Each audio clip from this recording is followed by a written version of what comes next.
Hello, everyone. Ardell brought a couple of friends over to help celebrate the launch of her new book, Killing Imaginary Friends.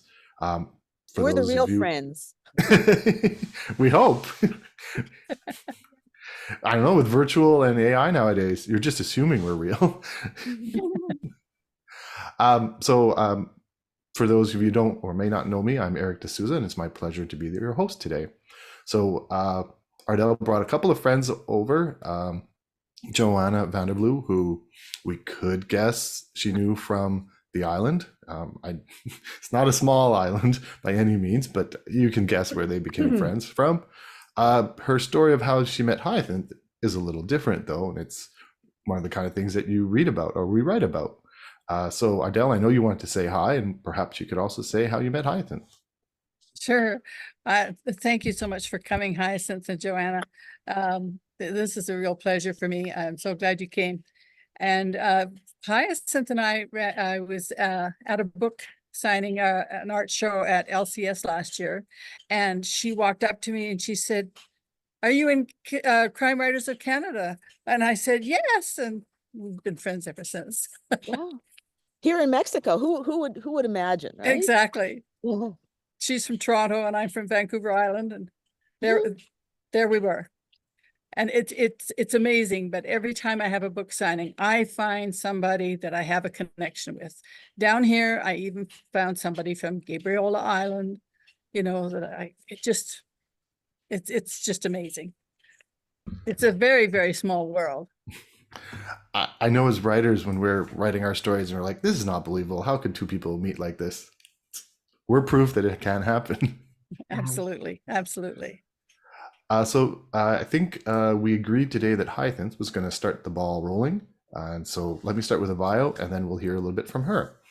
Hyacinth M. Miller is an award-winning author of short stories, magazine, and newspaper articles, contemporary women's fiction, and nonfiction.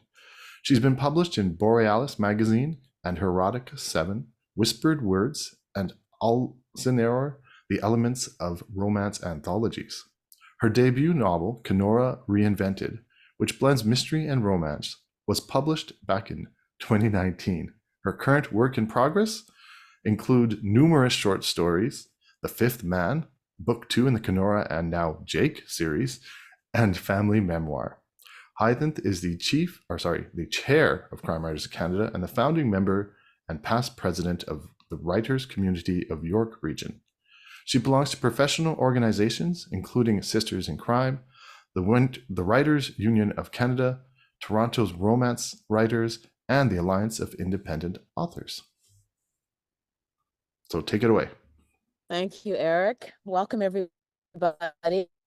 But before I get into my reading, I'm just going to give you a bit of background. Kenora has been living in my head since 2010. When we talk about writing being a long journey, that's very true. She's 42 years old at the start in this book. She's reeling from her mother's sudden death, being dumped by her husband for his faith coach, and then being fired for insubordination when she stood up with her employees against a bullying boss. She's adrift. And one of the themes that I really like writing about is the fact that a lot of us as adults, middle-agers, or whatever you want to call us, find ourselves dealing with crises, personal, financial, business, whatever. And we have to start over, reinvent ourselves. And that's basically why I called it Kenora Reinvented. She has to start over again. Jake Barkley is her boss. He's in his 50s. He's the owner of the private investigation firm that eventually hires her. And he's a former senior police officer with what I call Metro Police, which is based on Toronto Police Service. And he runs a thriving industrial security business. Bosco, who I'll mention, is her mentor, sorry. He was Jake's former partner in the police service. And he's a crusty old dude who'd prefer to, mud wrestle bikers. But now he's retired and he's working in an office and he's trying to teach Kenora how to be a really good private investigator. Mitch, who you'll also hear mentioned, Mitch Marin, was an IT guy that used to work in the same university library as Kenora did. He had the hots for her, basically. She turned him down. now he's not a happy camper and he's out seeking revenge. So some of the missteps she makes as a private investigator are amplified because of Mitch. So I will just gonna jump into my reading, and this is chapter 10 actually. And yeah, if you hear noises, there's hammering, there's stuff happening, but I'm just glad I'm here. The date for my meeting with Bosco's client had been changed 3 times. I was determined to get it over with and move on to more pressing business. For some reason, he was avoiding the woman, but I was working my way back into his good graces and wasn't about to ask why. Sweating and panting from my ill-advised sprint to Lawrence subway station, I grabbed the escalator handrail, then snatched my hand away when I touched a moist lump of what I hoped was industrial lubricant or gum. I flipped through client documents while the long escalator jerked to track level. Shop theft or boutique. I'd probably have to dress down as a secret shopper and lurk among the clothing racks. Could be fun. As I stepped off the metal stairs onto the tiles of the concourse, someone jostled me hard from behind. I clutched at the strap of my bag, trying not to trip or crash into someone else. Oh, for the love of... When I looked up, whoever it was had moved on. Screw public transit. Next time, I'll take a cab. No one was looking. Folks muttered to themselves in public all the time. I tapped my Presto payment card and pushed through the station turnstile, checking out my surroundings. A janitor emerged from a gray metal door at the far end of the platform, pushing a mop in a yellow bucket on wheels.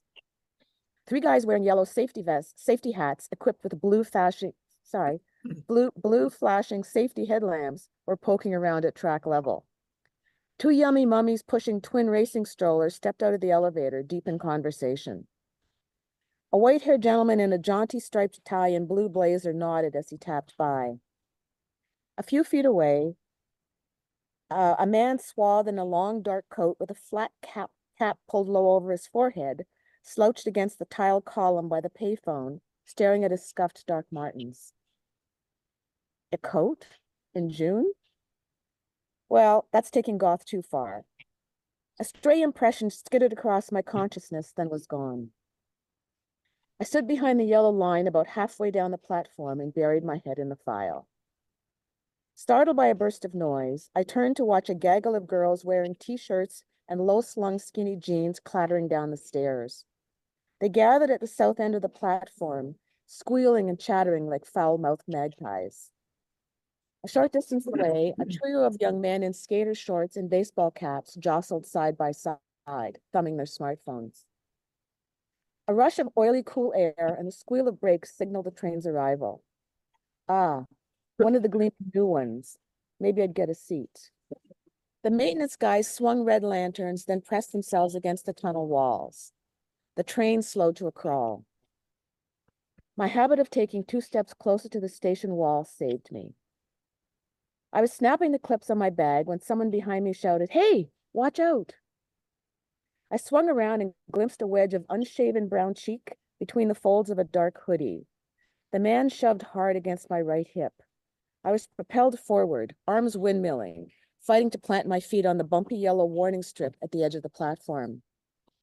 My upper body twisted and I smashed into the second car of the train, smashing the air from my lungs and sending pain ricocheting from my head down my sides. My left cheek stuck to the chilly glass like a bug on a windshield. I lurched into an awkward bent-over running stumble, terrified about being pulled under the moving carriage. The edge of my left boot slipped into the crack between the train and the platform, the thick rubber sole dragging along the gap. Ears ringing from the squeal of brakes and the shouting at my back, my eyes filled with grit and tears, I was slowly being pulled into a painful cheerleader split. Dear God, I don't want to die. My knee joint wrenched with a familiar pop, filling my vision with ugly pinwheels. Fighting for balance and hopping on my other foot, knowing that if I fell, my limbs would be ground to chuck, I forced my fingers between the rubber seals of the door. My body was wrenched like wrung laundry.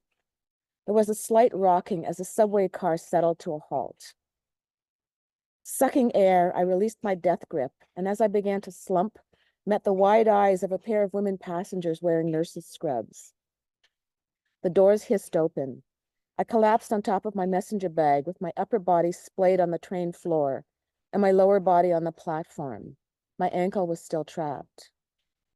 Behind me, a woman yelled, "He's getting away." I didn't care. I knew who he was. Thank you. Ooh. I know who he was too, and I'm not going to say. I think everybody knows who it is. I'm sorry, I was muting everybody during the process. So if you have anybody has any comments, you can feel free to unmute, and I'll just mute you again the next time somebody reads. And I'm just going to bring Ardell and Joanna back. For some reason, I'm obsessed with that kind of accident happening, except with the London Underground, right? And like, there's like Oh. Mind the Gap. And there's, Yes, exactly. and I have visions of, I've actually pushed people onto, not myself, but I've had characters fall onto the underground train tracks. But that's that gap and falling and getting trapped. That's one of my, it's not really a nightmare, but it's something that my brain fastens on. So well done. Thank you. We're always conscious of it. And now, even now, when I take the subway, there's been so many pushing accident incidents that I literally stand with my back against the wall and then I'll Mhm. sprint into the car when the door opens. But Yeah. you don't know anymore, right? Same with the SkyTrain here, although we never hear about it. It's called a police incident or a medical incident. And there's always, it's being delayed all the time, but you know it's a person on the tracks or someone's been pushed or they've fallen. Yeah. Yes, it's terrifying. And it happens all too often. It's one of our basic fears, right? Not being able to control what happens to us. Mhm. And the thing is, there is such a thing as these these fences that come They up have them- through the floor. They have them in they're Hong Kong and in some places in South America, like the call them curtains, right? Yeah. They have them in London and too. then as soon as the train pulls into the station, the fences go down into the floor. Could you There's- imagine our transit systems trying to implement that? How much it would cost? Money. That's true. That's true. Yeah. The other, and I don't know, annoying is not the right word, but unlike many other mysteries, we know who the bad guy is right from the beginning. You made it very clear. I think from almost chapter 1. Yes. Is that in some ways, is that also a statement like of just crimes against women, of just, you know who the bad guy is sometimes, and it just punishment is almost on the woman's onus. I think what I was trying to do was sort of coordinate a lot of the things we're afraid of, right? Being stalked, or as they call it, there's a actual police term for it, not knowing what's going to happen next, always having to look over our shoulder. That's a pretty standard, unfortunately, female response to being out of doors today.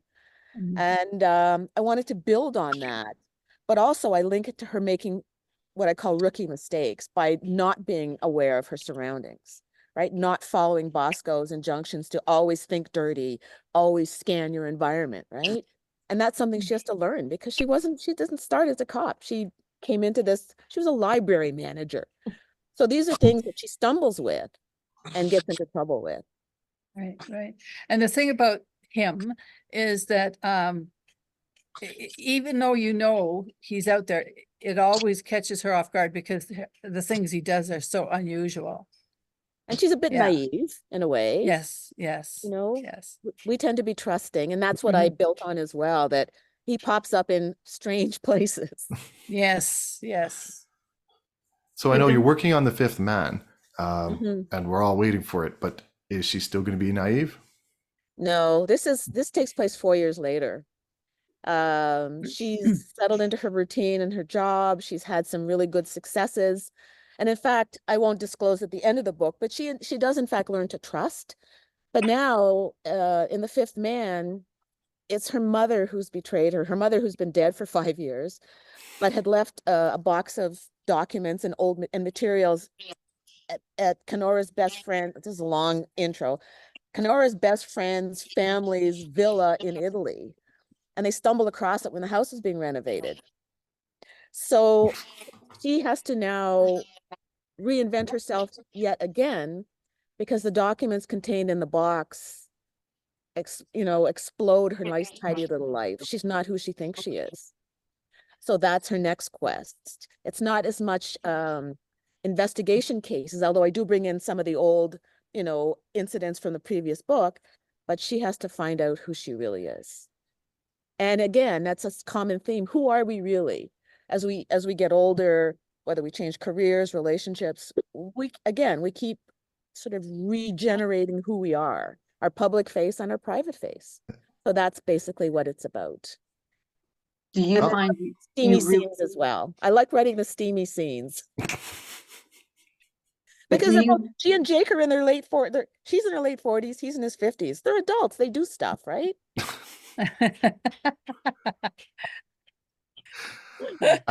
I know, Joanna, in your second book, you also had the similar theme of dealing with self. But today we're going to be talking about your third book a little bit more. So let me introduce Joanna. Joanna Vandervloe is an author and illustrator. As a teenager, she drew charcoal portraits and wrote mysteries. Now she uses Coptic markers and illustrate motorcycles and scooters. The Unraveling, her debut novel, and Dealer's Child were Canadian Book Club Award finalists. Joanna draws upon her 13 years experience working in the prosecutor's office and 10 years working at the Office of the Police Complaint Commissioners for inspiration for her novels. Joanna is proud of her podcast, SAM, S-A-M Magazine, and many authors that she has interviewed. Joanna's novels, art, and podcasts can be found at joannavandervloe.com. And I'll, just like I did for Hyacinth, I'll put it in our chat so you could just click on that. So take it away, Joanna, and I'm going to mute the rest of us and take away our pictures. well, like Hyacinth, I like characters, writing about characters that are flawed, that have secrets, who make, I know with my characters, they make bad decisions because I try to make them real. We all want our characters to be real, right? So they make bad decisions and I want them to have some sort of journey. And like, it sounds like the same with Hyacinth, right? She was saying how her character changes at the end, isn't so naive. I want my character to change. I want her to grow. And for Spy Girls, I started writing this in October 2021. I was putting together the book trailer for Dealer's Child, where I saw a video clip of a woman who looked like she was dressed in a costume for a play, and she had on like blue lipstick and this blue like bustier and blue eyeshadow, and I thought, wow. So I kind of bookmarked the clip, and Spy Girls came together. And just tying in again with what Ardell and Hyacinth were saying about how they met and how their friendship grew. With Spy Girls, I was listening to lots of spy podcasts, and I just kept saying to everyone I knew, God, I wish I knew someone who like worked for the CIA or worked in espionage. I wish I could be introduced to someone because I'm dealing with espionage and spies and terms. And lo and behold, through, I don't know, whatever you want to call it, serendipity, whether the universe was listening, I was interviewed by a co-host. His name is Joe Goldberg. He writes the Spy Devil thrillers. And he, I found out, is a resigned CIA covert action officer. So you can imagine the happy dance I was doing when I asked him if he could read Spy Girls for me. So what I'm going to read, it's not quite at the end, it's leading up, okay, to the climatic scene. It's chapter 37. It's titled Malahat. I think of Ardell's story. And so my heroine, Jade, has to deliver a passport to a double agent. And they've her boyfriend has come up with this plan of how they can do, well, the old term used to be like, they used to call it a brush pass. And that was something which Joe Goldberg said to me. He said, get rid of the terms. She would not use these terms. She would just do it, right?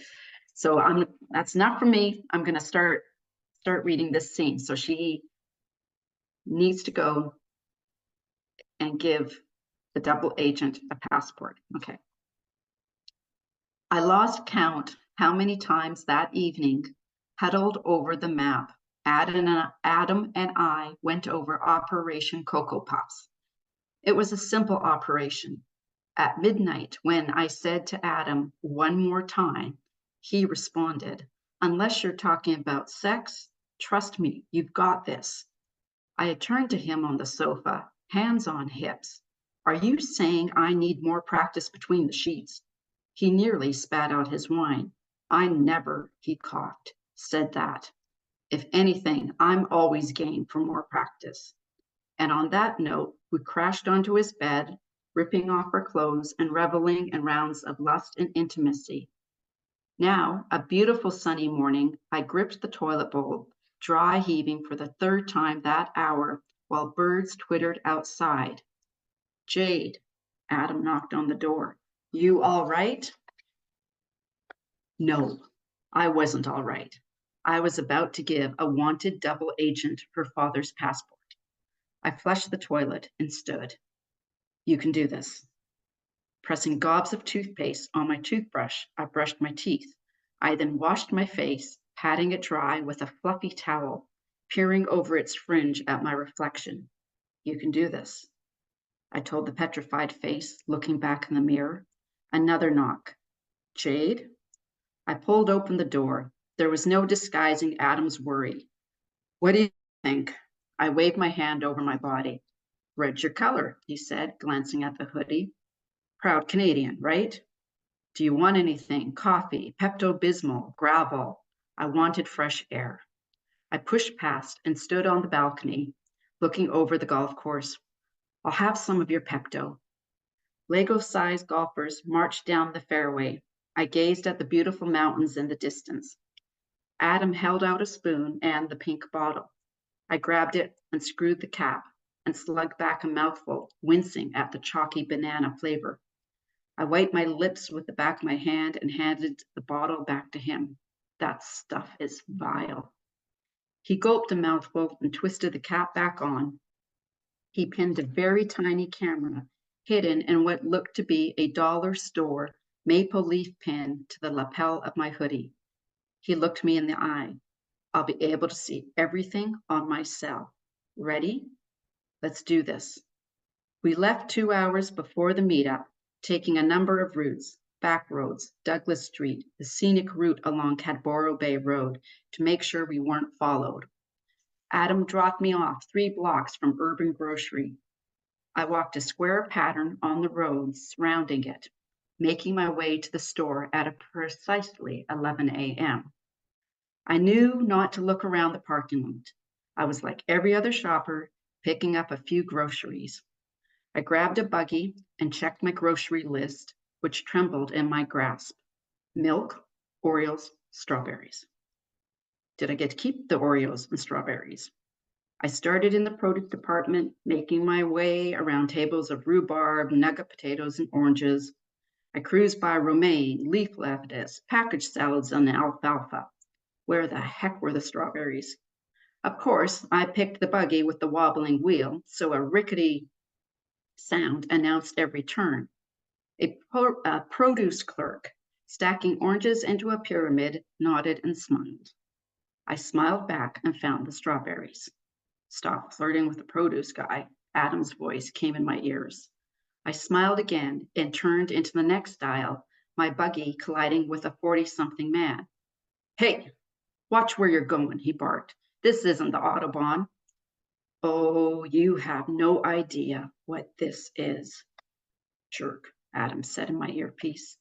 I avoided eye contact, maneuvered my buggy around his, the blasted wheels screeching. I stopped in dairy. Milk. Whole or 2%? I pondered out loud. Doesn't matter, Adam said. Ooh, here we go. I grabbed 2% and then made my way down the cookie aisle. I slowed, eyeing the copious brands and flavors. Oreos, Oreos, Oreos. Where are the Oreos? On an empty shelf was a sign which bore the words, "See cashier for rain check." "Are you kidding me?" I said under my breath. I grabbed the sign and placed it in my cart. I also slipped the small envelope containing the passport out of my purse and under the sign. "Good move," Adam said. I pushed the cart into the cereal aisle where a mother pleaded with a little girl who convulsed on the floor, screaming, "I want Frosted Flakes." My heart hammered. Serious stuff was about to go down. I had no time for this. "Sweetie, please. Mommy will get you another treat." "No." The child, with one pink gumboot, took out the bottom row of Shreddies. I snatched the Frosted Flakes from the shelf and shoved them into the kid's hand. "Take them. There's no time for temper tantrums." The little girl looked stunned. Her lip quivered. "Don't do it," I said. "How dare you talk to my..."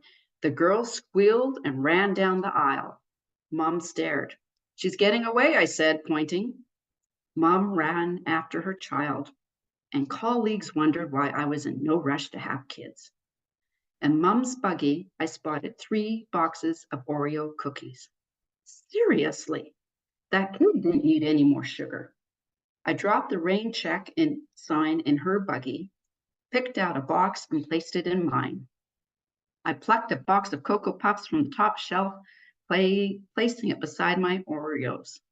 From the corner of my eye, a woman dressed like me in a red hoodie, blue jeans, and dark hair in a ponytail slowly pushed her buggy in my direction. Anya. My heart kicked an extra beat. Even though I had briefly seen her in the downtown East Side, she didn't look like a double agent or the woman in the photos yielding a rifle in the middle of the desert. She looked normal. I wanted to ask how was her shoulder. She had been shot. I didn't see a sling, not part of the plan. I stared at the cereals in front of me. Anya stopped an arm's length away on my left, also staring at the cereals on the opposite side. I waited for her to make her move, my palms sweaty. She placed a box of Cheerios in her buggy. Bingo. I pushed my buggy past hers, stepped away, leaving it unattended, and looked at more cereal boxes. She stepped up to my buggy and pushed it down the aisle, I'm sure inwardly cursing the stupid squeaking wheel. I waited until she was out of my aisle, then released my breath, which I unknowingly had been holding. White knuckling the handle, I headed toward the checkout with her buggy. I glanced at the strawberries and saw a red envelope. Written on the outside were the words, "Thank you." I slipped it into my jeans pocket. The pleasant cashier talked to me about the sunny weather, a change from the rain. I nodded and smiled. I slipped my debit card into the handheld when the message flashed, "Insufficient funds." Wrong account. Can I try again? The cashier sighed. I tried a second time. Incorrect password. Sweat sweat trickled between my breasts. My face was most likely the color of my hoodie. One more time. I haven't had my morning coffee, I nervously joked. Of course. She pressed a few buttons, then glanced at her nails. I slid my card in a third time when the cyclist who had been following Yan and I walked into the store holding a green basket. I looked down and finally typed the correct PIN. The cashier ripped off the receipt and held it out. Have a good day. Next. I grabbed it and my grocery bag and marched out. You were fantastic, Adam spoke in my ear, startling me. I had forgotten that he was listening in. So that's just a little bit from that chapter when they do the exchange. And the inspiration for that was finding out that there was an American couple who they used to pass secrets to Cuban spies in grocery stores. And I thought, who'd ever thought, right? So, yeah. That's a very interesting point because inspiration is everywhere, whether it's the newspaper. I mean, I was in the policing sector for 45 years, and the story, you know, as you know, Joanne, from being in that law enforcement area, lots of stories, good and bad. And really, you just build on them. It becomes organic because it's in your brain, right? And it comes out. So that's an incredible, you know, alignment with what you knew or what really happened and how you fictionalize it. Yeah, yeah. So I've got a question for all of you. If Eric, if I can ask a question of everyone, do I have time? Yes. Okay. So I've been like, there's so many authors here, and I've been doing the final, like almost like copy edit proof before it goes to print. And I was talking with Carol Ann, my critique partner, earlier in the week, and I said to her, is there a time when we're writing our book that we can actually sit back and read that book and just enjoy it? Okay, because I've been like, how many times do we read our books, right? And or I thought, is the enjoyment in us creating this story? Because now when I've been going through reading, seeing, okay, have I repeated this word twice on the page? Like I'm reading it not for enjoyment. So that's what I was wondering. When do people read for enjoyment, their own work?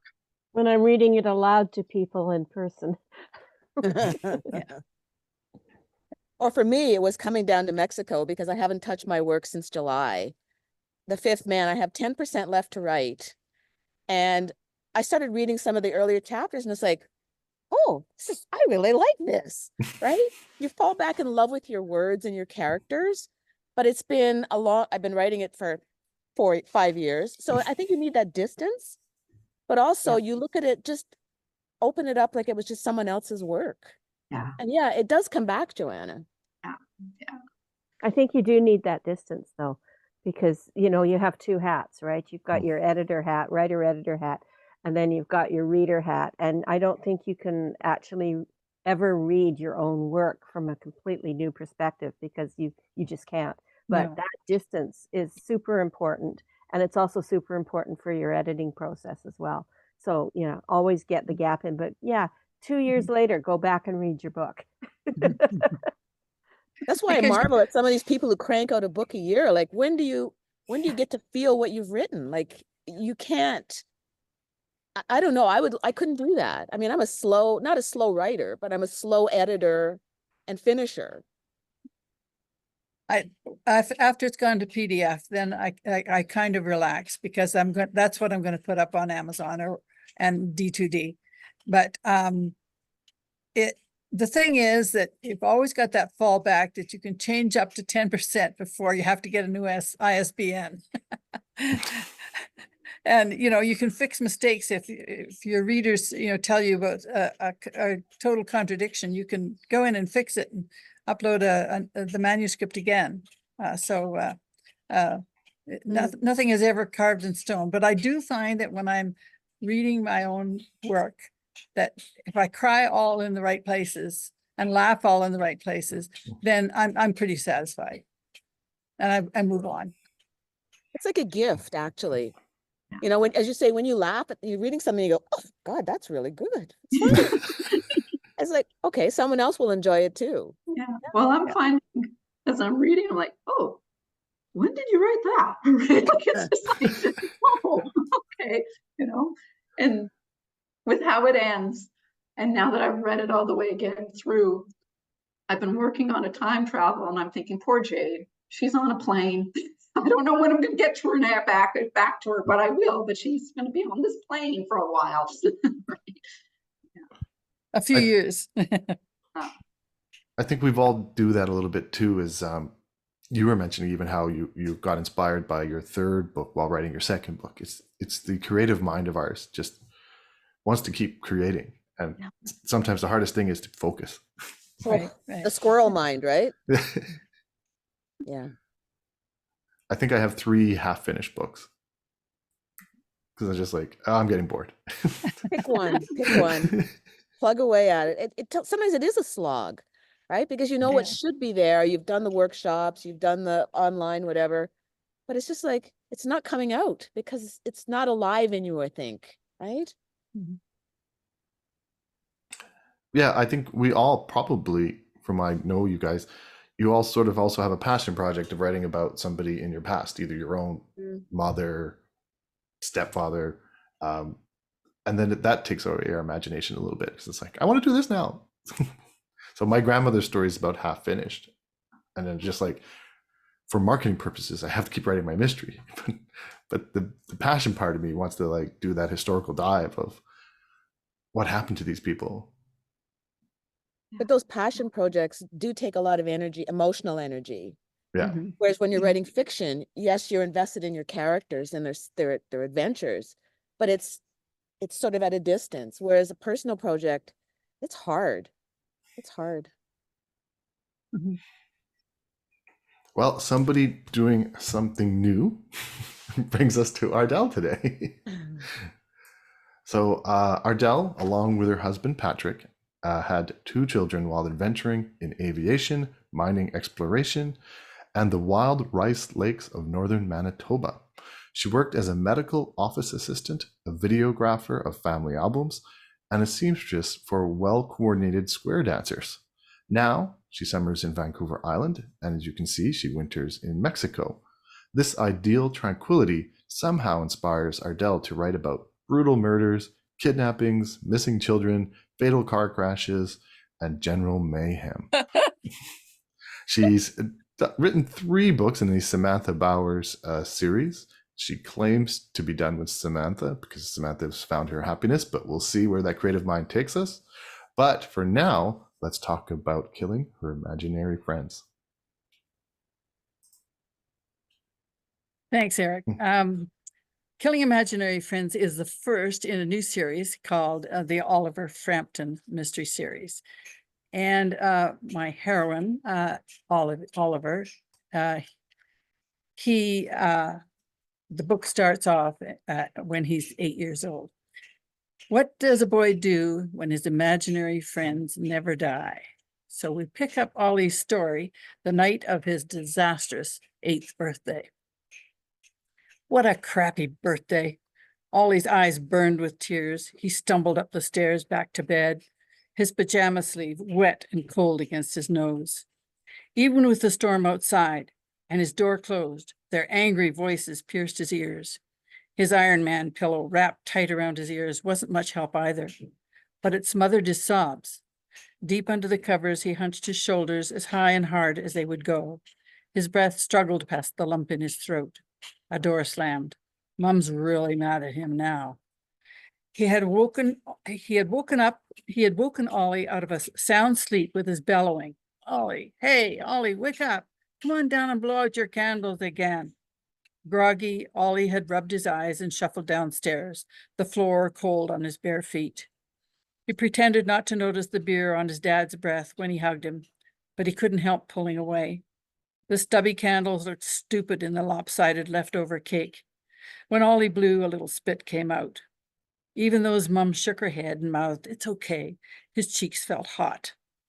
His dad hadn't even noticed, but then he never noticed, even when Ollie did things right. "Sorry I'm late, Ollie. 8 years old, eh? Wow, you're getting to be a big boy." He slapped Ollie's shoulder awkwardly and flopped onto the sofa. "What'd you get for your birthday?" Ollie looked at his mother. She had said the Lego was from her and him. She mouthed, "I'm sorry." But it didn't matter. His dad didn't even say goodnight when she sent him back to bed. He squeezed the pillow tighter around his ears. "It's okay, Mom, just stop fighting." But she couldn't hear his thoughts. The sound of his own breathing muffled their voices a little. "How could you do this to Ollie? You knew it was his birthday. This is the last straw, Curtis. For Christ's sake, Lauren, it's Friday night. We just went for a few drinks after work. And I lost track of time. Couldn't you have made an exception tonight? And who is we?" His father's boozy voice thundered through the pillow. Just someone from work. Get a grip, Lauren. He'll get over it. But why tonight of all nights? And since when does happy hour last 4 hours? If I didn't know better, I'd say it was a woman. Dead silence. Ollie uncovered his head, sat up, and leaned towards the door. His father mumbled something. I knew it. How long has this been going on? Don't tell me. Since June, when you went to Vancouver alone, right? More mumbling. Ollie could tell his mother was crying. He didn't want to hear more. But when her voice grew quiet, he crept out of bed and listened at the crack in the door. You can't hurt me any more than you already have, Curtis, but this is the last time you'll disappoint Ollie. We're out of here.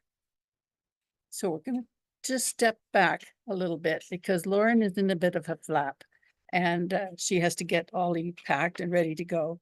And as she pulls her suitcase off the top shelf in her closet, she heaves it onto the bed like a hammer thrower. So we're just going to give her a little bit of space right now, and I'll move on to a little bit farther. With her collar pulled over her long black curls, she cinched her coat belt around her tiny waist and frowned at her runners. Ready, dear? Let's brave the storm. As if on cue, thunder rolled. Ollie followed her suitcase as it bumped down the stairs. His mum didn't even spare a sideways glance at his dad, passed out on the sofa. His tie undone, his shirt untucked. Sorry, Dad, but there was no reply, just a snort from his open mouth. The rain hit Ollie's face like a blasting cold shower. He dashed to the car and jumped into the back seat. Shivering with his fists jammed into his jacket pocket, he bit his bottom lip and stared into the rearview mirror. The streetlights lit up his mother's face as they passed. Wet hair hung across her cheek, but it didn't hide her tears. When they came to Goldstream Park, she leaned into the wheel, her eyes riveted on the darkness ahead. The windshield wipers slapped against the pounding rain and squeaked like a trapped animal. How could she see? They drove in silence up to the summit. The trees on the mountainside swayed. Their branches flapped at him with the fury of massive eagle wings. He peered through the swirling rain into the darkness on the other side of the highway, where the ocean waited for drunk drivers and people who drove in storms when they should have stayed home. A cold worm of sweat trickled down his neck. He could only whisper, "How much farther to Aunt Lila's?" "Not long now, Mom, dear. We're almost over the Malahat, but oh God." The car slowed. Ollie craned his neck to see ahead. Flashing lights lit up the rain-streaked windows and stabbed the blackness of the night. "What is it, Mom? Why are we stopping?" "It's an accident. Keep your head down, dear." But he couldn't help it. He wiped his breath off the window and pressed his nose against the cold glass. His head jerked back when the wind threw a bucket of rain at his face. He swallowed hard. His heart pounded in his ears. Flashes of color streaked across the wet road. Red, blue, red, blue. Then against the cruiser lights, a yellow raincoat directed them, its flashlight casting brilliant arcs in the sky. They crept past a crumpled car lying upside down on the shoulder.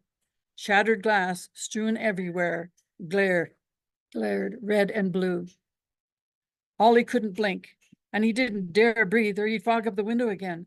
A little boy in his PJs, lying on the road with a teddy bear. The rain beating on his face didn't even make him blink. The car crept on. "Wait, no!"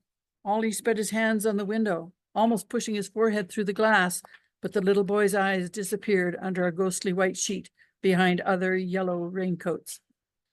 Ollie slumped forward in his seat as the tightness in his chest crept up his neck. He closed his eyes and pressed his fists against his ears. It could be me. The little boy, his eyes, his teddy bear, his cold and wet body, Ollie could see it all, as if it were burned with a laser inside his eyelids. His mum drove slowly away, deserting the boy. Ollie twisted in his seat to look out the back window, but the flashing lights chased them away. Nothing he could do. He fought the tears that had so many excuses to spill tonight. "Oliver, get your face away from that window. I'm not looking anymore. He pulled his head inside his steamy jacket. It was just a little lie. She was sad enough. He squeezed his eyes shut again, but in his mind, the little boy was still staring. If only I could be his friend, help him somehow. Poor little kid, all alone out there. I'll bet he's dead. A small voice whispered, probably. I still have my Teddy. He's all wet and yucky, just like me, but I can be your friend too.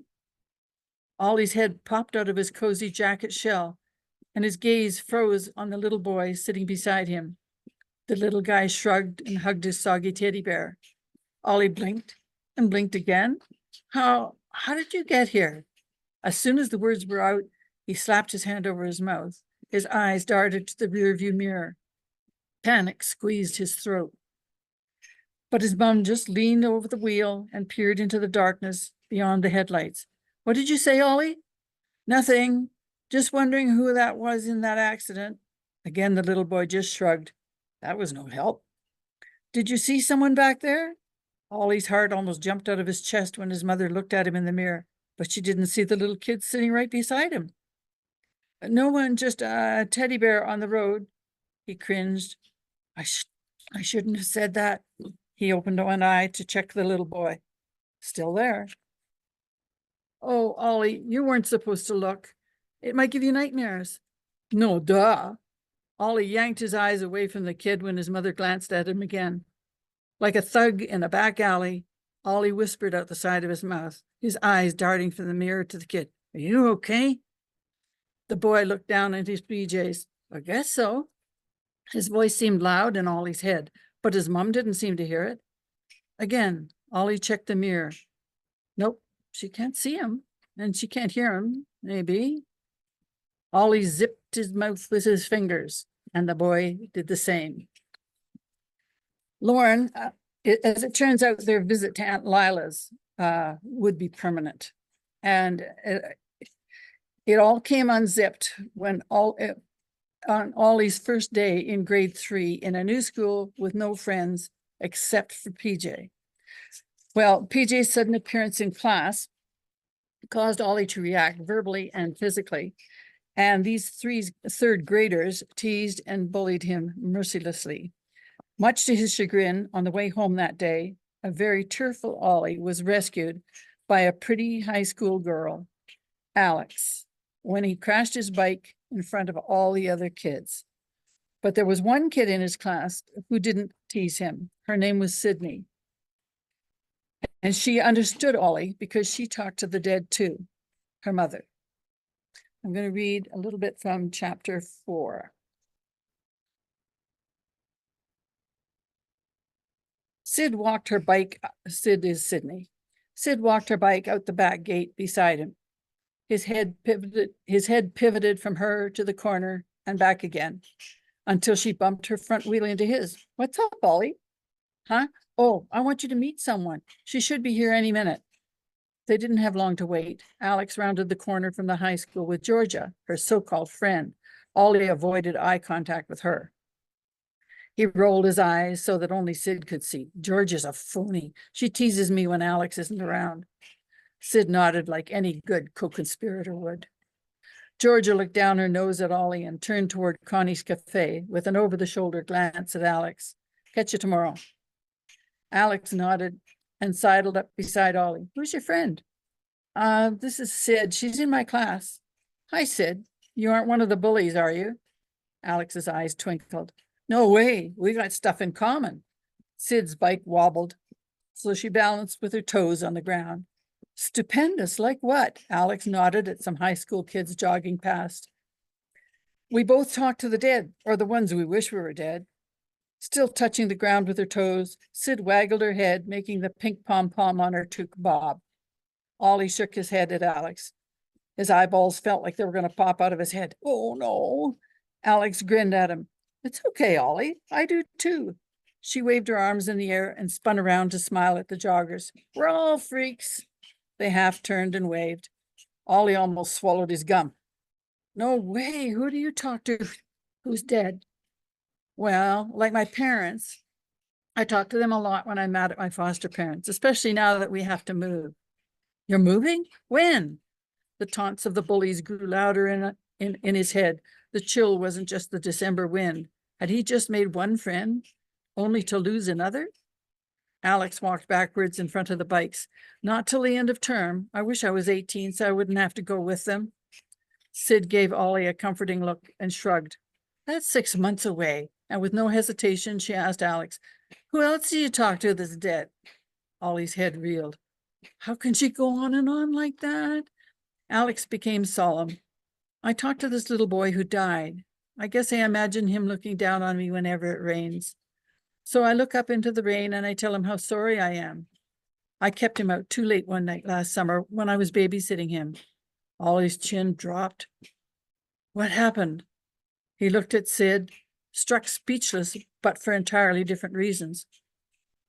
I was babysitting him for the afternoon.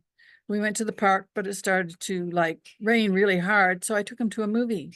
She tucked her in her chin and scuffed her heel in the dirt. It was too early to take him home after the first movie, so we had hot dogs and stayed for the next one. It was still pouring when we got out, and it was really late when I got him home. His dad was furious because he still had to drive him to Victoria to his mother's that night. Images flashed through Ollie's mind. Boy, rain, August, highway, Malahat, could it be? Sid was talking. That's not fair. Couldn't he see it was raining? Alex kicked at nothing on the trail. Yes, but I shouldn't have stayed for the second feature. Gooseflesh crept up Ollie's arms. Alex, his strong, mature protector that no one messed with, looked like she was going to cry. Sid just wouldn't let up. How did he die? Ollie did not want to hear any more about death and dying, but Alex seized the moment to let it all out in a torrent of tears. They were in a terrible car crash, she sobbed. Teddy died, and his dad was in the hospital for a long time. I don't think he can work anymore, and it's all my fault. Teddy? PJ had to be Teddy. Ollie was going to be sick. He dropped his bike and ducked into the bushes. His head spun and his stomach convulsed, no stopping his lunch from spewing across the ground. He hung his head, bracing himself with his hands on his knees. He could only catch the occasional word as Sid connected the dots for Alex. Storm, Ollie saw, accident, teddy bear, pajamas, imaginary friend now. When Ollie felt Alex place her hand on his back, he wanted to die. He gagged again.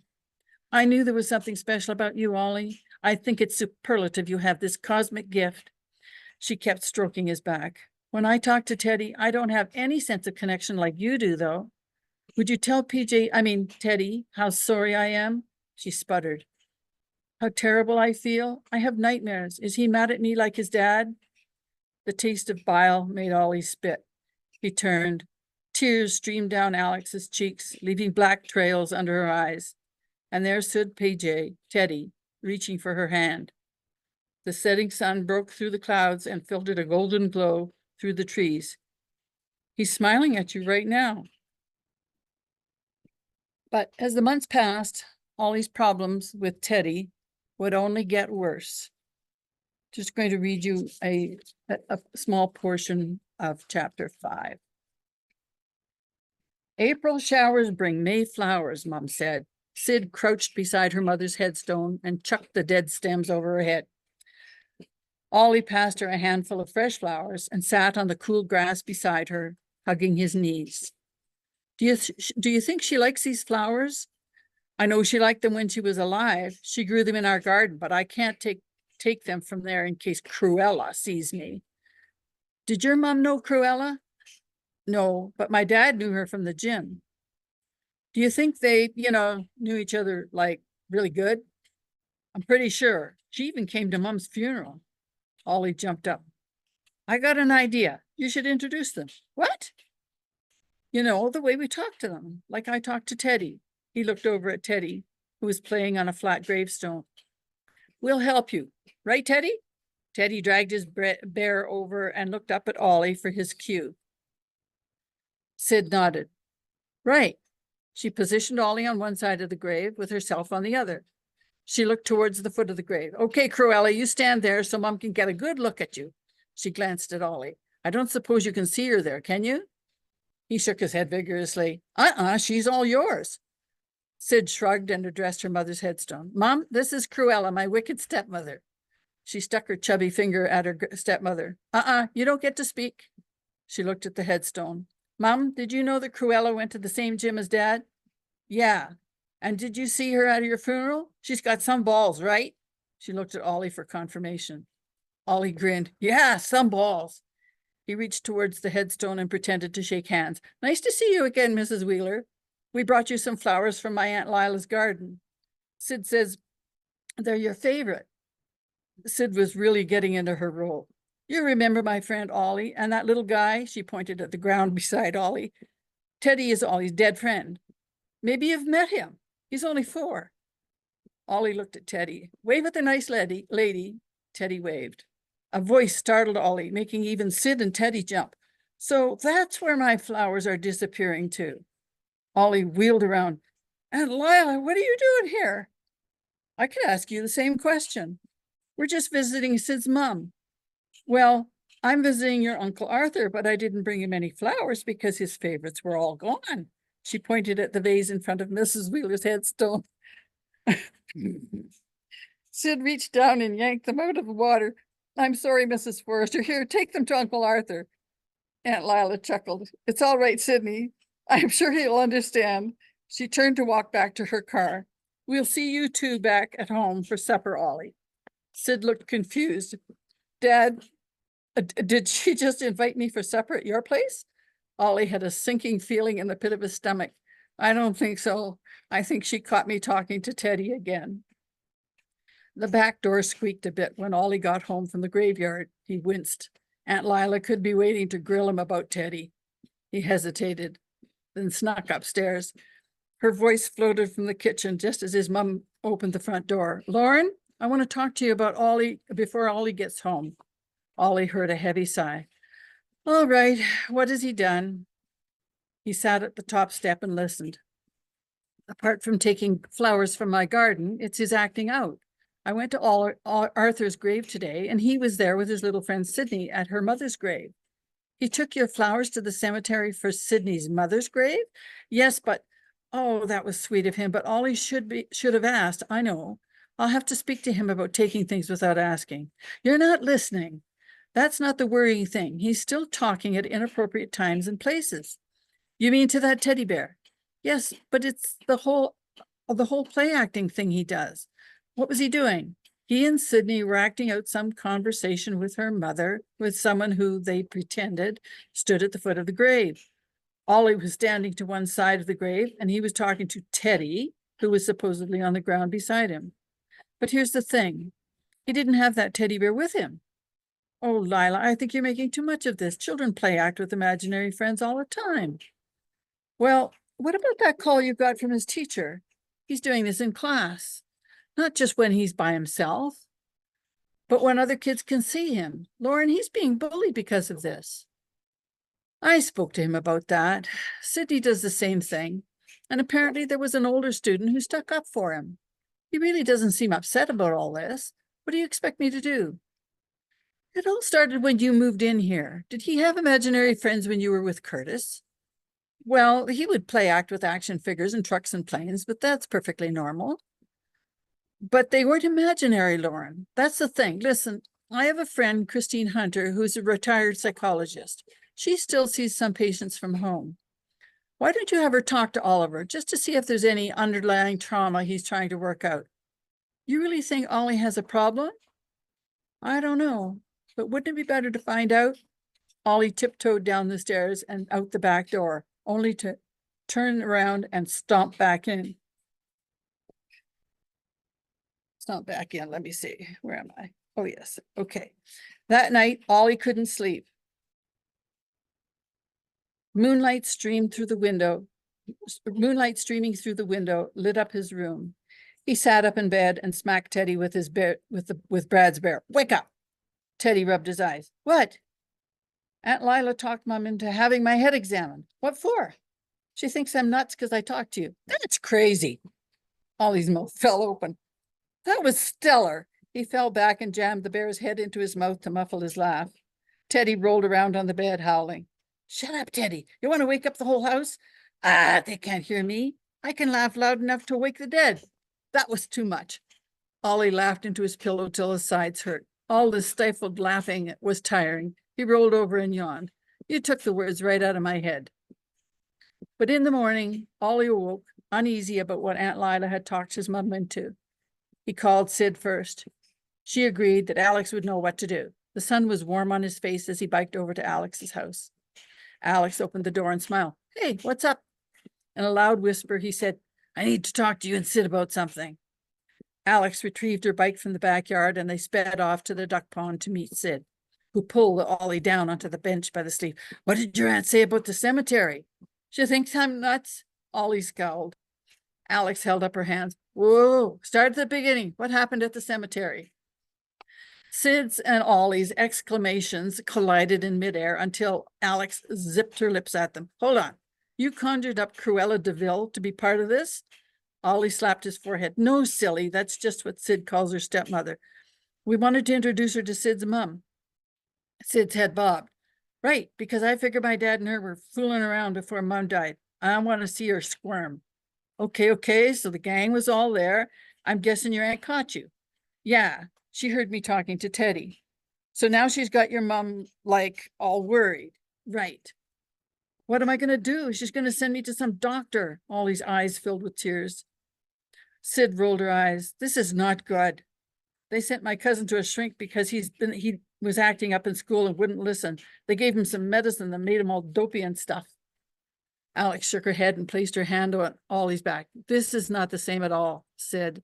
Your cousin was probably hyperactive. They probably put him on Ritalin. Ollie wiped his nose on his sleeve. How do you know all this stuff? There were kids in my last school who were climbing the walls, but once they were put on Ritalin, they calmed right down. They didn't like it though, so they got a day off every once in a while. But you have to be careful, Ollie.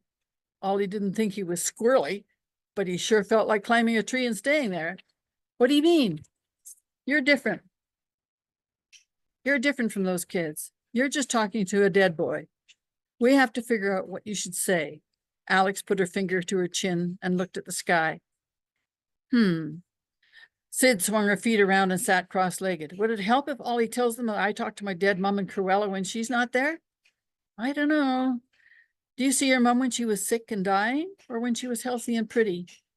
I guess when she was happy, like the picture in my room.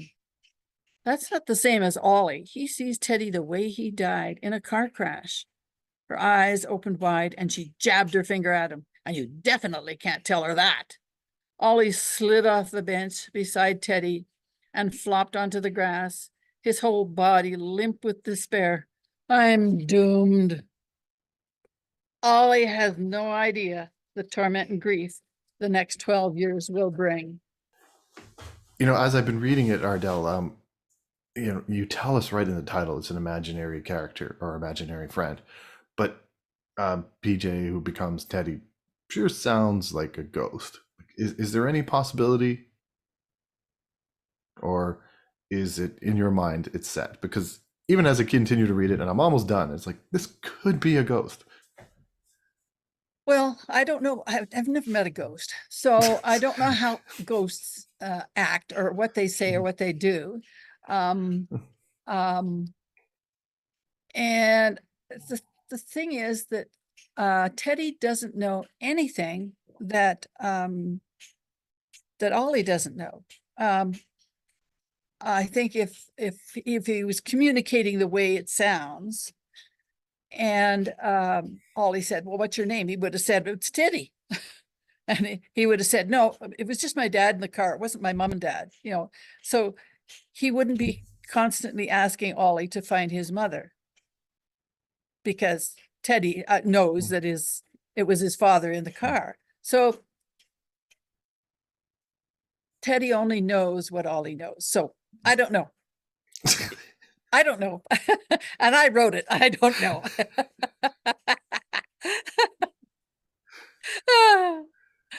It's like you said, what are the rules to ghosts? Yes. Yeah. Well, I don't know. Never met one. Some of my friends have, and they're pretty convincing, but not me. Like at this point, he's 8, right? Or Yes, he's 8. Ollie's Yeah. 8, and it's so, I don't know, cute. It's endearing. You were asking, and we could ask everyone else, what this book reminds you of, like what it compares you to. The beginning reminds me a little bit of Stand By Me, a little bit of that childhood innocence being forced to grow up. Oh yeah. I don't know what anybody else thinks of that, but it changes. And I don't know, does a psychological best friend at 8 change when you're still 20 and you still have these little friends? Well, it reminded me a bit of Peter Pan. I don't know why, because it's not the magic, but it's just the concentration you have him have, right? That just, because kids tend to be fairly inattentive, but this is so real. It becomes such an integral part of his life. It's hard to remember that this is not a real person. And that's the power of what you've created in PJ or Teddy. It's yeah. Or sometimes what I related with this story is, and I don't want people to take this the wrong way, but if you've grown up in a family where there have been tense moments between your parents, it's, as a child, how you cope, right? And whether you know, go into creativity or have imaginary friends or create things. But there was so much in that opening scene where it's just like, oh God, right? You know, maybe a parent comes home and they've had too much, and and that scene on the Malahat, Ardell, like I've driven that Malahat in rain. And I remember once driving it when there was an atmospheric river and we all got turned around because part of the Malahat got washed away. And you are like gripping that steering wheel. So yeah, great job. And I'm God, yeah. And it was seamless how he became part of Ollie. It wasn't, it didn't feel traumatic. We know it must have been, but it was just, he saw the body with the teddy bear and it just became part of his life. Yeah. He It's very sees it, he skillful. sees it burned inside his eyelids. And that he's got his eyes shut when he has his first remembrance, that he wanted to hang on to that image so badly that it felt like it was burned into the inside of his eyelids. And then when he popped his eyes open, the kid was there. Yeah. Well, he's lost his father and he's lost his friends and he's lost his home, and his mother's pretty upset. She's not, can she really see where we're going? Are we going to go off the side of the hill into the ocean? It's I think he had a lot of traumatic things going on there. A lot of reasons to for him to cry. But also the I don't know if you can hear the truck revving in the background. The language is so age appropriate. The way they talk to each other, right? It's just, there's no like, okay, kids wouldn't say that. It's not jarring at all. You just stay with them throughout the story, and I loved it. It's good. It gets more difficult as as he's 12 and 14 and 18, 16 and 18, as his vocabulary has to improve. And he loses his innocence as well, right? Exactly. And his relationship with Sydney changes over time too. So yeah. You do a very good job writing children, though, because I know we all know Yeah. it's a hard thing to do, and you do it very well. Oh, thank you. I did a coloring book for children. And so all of the animals, the turtle and all of the animals, they all have childlike voices. Well, not necessarily all of them. Shep the German Shepherd is a little bit more statesman-like, and Boris the Bass, he's a little gruffer, but yeah, it was fun doing that. And it's at the present time, it's a blog called Terence the Terrapin. And it's a downloadable coloring book, but I'm thinking of publishing it, getting an ISBN and publishing it. But I have to get an illustrator. I'm presently talking to a childhood friend who is a wonderful wildlife artist. And it would be an absolute coup if I could get him to draw my animals. I Mm. think there's 13 pages, something like that. It would be just mind blowing if I could talk him into it. Well, speaking of art, your covers are also very well done, very beautiful. Is this Oh. your work? Oh, no. Well, I contract Michelle Fairbanks of Fresh Design, and she's in Nanaimo, but she does covers worldwide. And I tell her what I want, and she throws a bunch of images my way, and I go through them. And for the car crash here, there's visibly a policeman's here, and Ollie is in the back seat of the car here. And I try to make my covers absolutely true to the story. Nothing that's misleading. And but this car crash, I must have looked at 30 photographs before I decided on the one that had the policeman, the lights, the red and blue lights, and all of that. Anyway, so she did a great job. I love it. She's done all my covers. And today is the launch of the ebook. But if Yes, somebody wants a that's right. physical copy of those beautiful covers, Yes, how long do we have to wait? 24 hours. I'm going to go home and I'm going to upload the paperback and the hardcover today. And then I'll also put it on D2D, which distributes it to several other wide, other than Amazon, other locations for libraries and bookstores, that sort of thing. And then Ingram Spark will also get the paperback and the hardcover. But that might be a couple more days for Ingram Spark. But yeah, I'm going to do it right away. It'll be a little bit longer for the audiobook because I haven't recruited a narrator yet. And the main problem is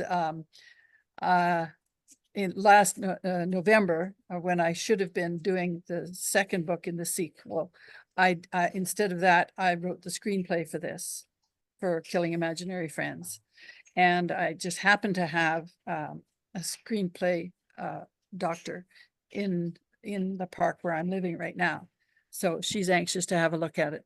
And one of the things advantages that I had was I have this copy of the Da Vinci Code, and it's an illustrated version of, with Ron Howard's notes and everything in here.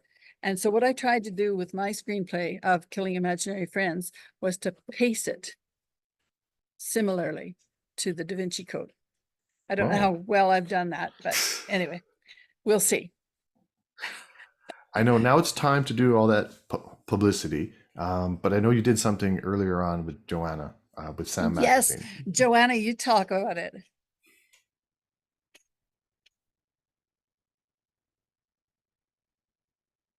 Where's my mute button? Where's my mute button? There we go. My mouse was like going all over the place.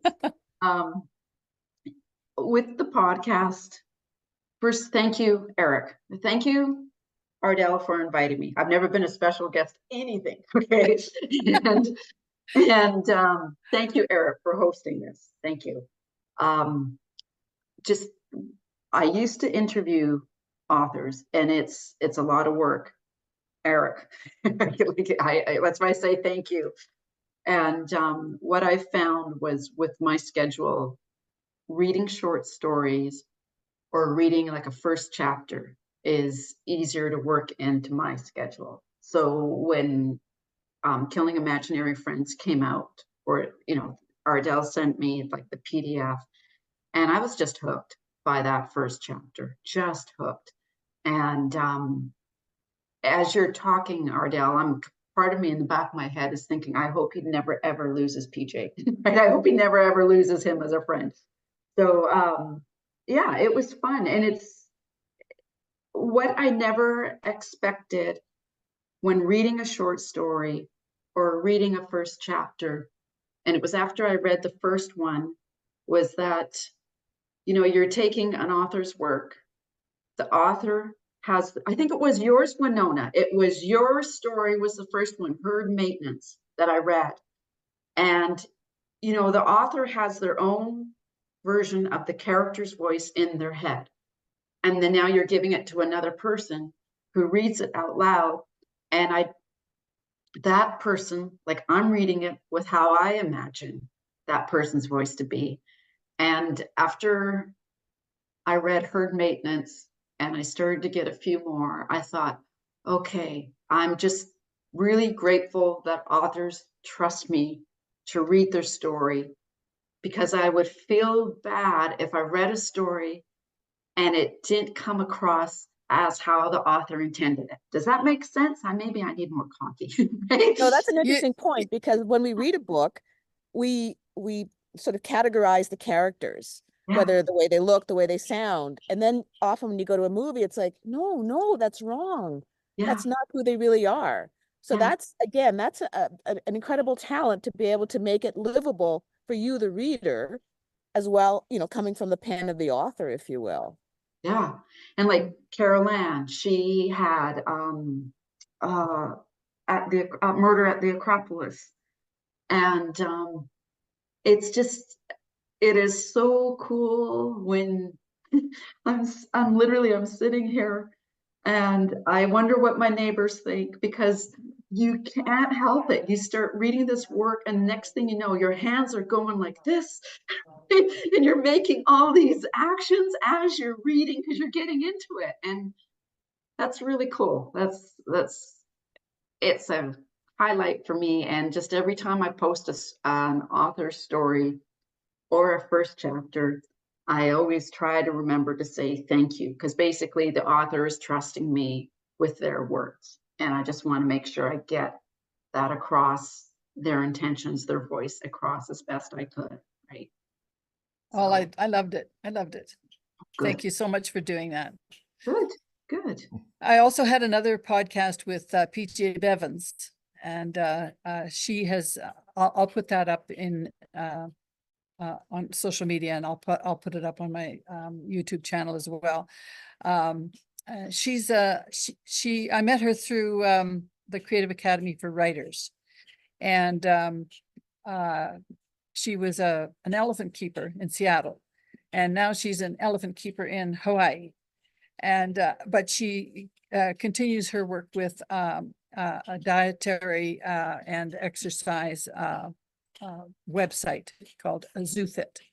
Amazing person. Anyway, she read Killing Imaginary Friends as an ARC reader for me, and got so excited that she wanted to interview me right away. So we did that, and so I've got the 2 interviews to put up on my channel at this moment.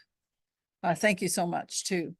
And thank you, Hyacinth, for coming and reading, and we're going to be seeing a lot more of each other down here.